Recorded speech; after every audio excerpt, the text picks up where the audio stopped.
Es domāju, ka Eiroparlamenta vēlēšanu rezultāti ir loģiski. Tie politiskie spēki, kas jau ilgstošu laiku ir parādījuši, ka viņu darbi saskan ar viņu vārdiem, tie var būt apmierināti. Attiecībā uz kopējo noskaņojumu es teiktu, ka nedaudz pārsteidz tomēr tas mazais balsotājs skaits.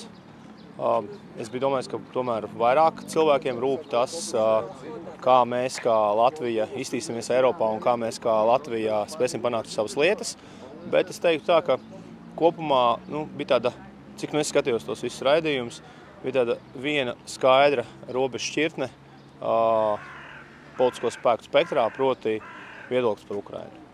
Tas vairs nebija jautājumi par to, vai mēs gribam būt Eiropā, vai mēs stāsimies ārā. Skaidrs, ka mēs jau esam daļa no Eiropas identitātes un Eiropas telpas, bet šis jautājums bija tas, kurš patiesībā daudziem politiskiem spēkiem bija izšķirošs. Tie, kas nespēja līdz galam pateikt, par ko viņi ir, tie arī mocījās, un tos arī laikam atstāja aiz strīpas.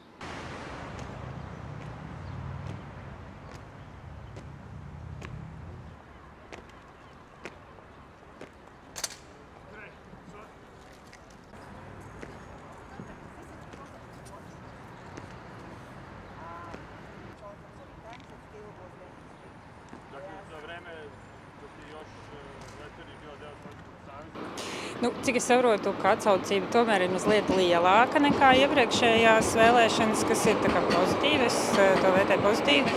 Vai kaut kas mainīsies? Liela daļa to, kas jau strādāja Eiroparlamentā, tie arī turpinās savu darbu. Par to es arī priecājos. Par ko es skumstu? Par to, ka ir arī tādi pļāpātāji tikuši.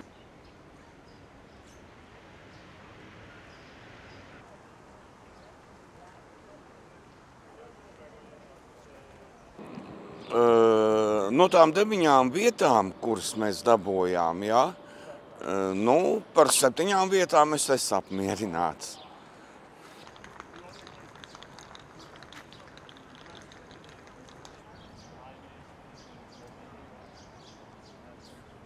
Es esmu apmierināta, es balsoju par vienotību. Teiksim, man ir antipātijas pret Vaideru, bet viņa arī netika.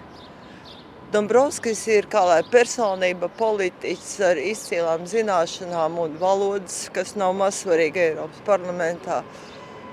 Tas arī viss, ko es varu pateikt. Es domāju, ka normāli.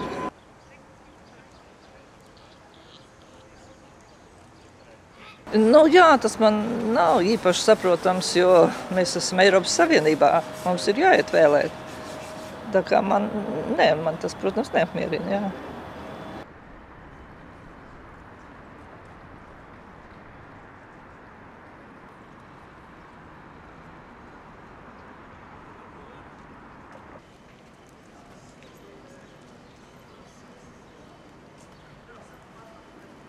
Tā jau ir bijuši uz Eiropas vēlēšanām jau vairākas reizes pēc kārtas 33% ar kapējām.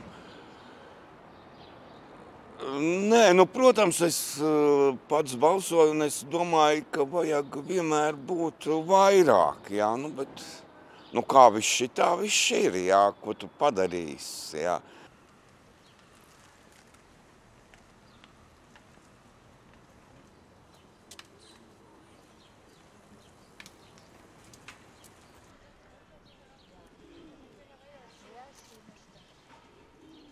Cilvēkam vienalga laikam par politiku, viņi vienkārši nedomā. Viņi nedomā, ka tas tieši atkarīgs no viņa izvēle, kā viņi dzīvos.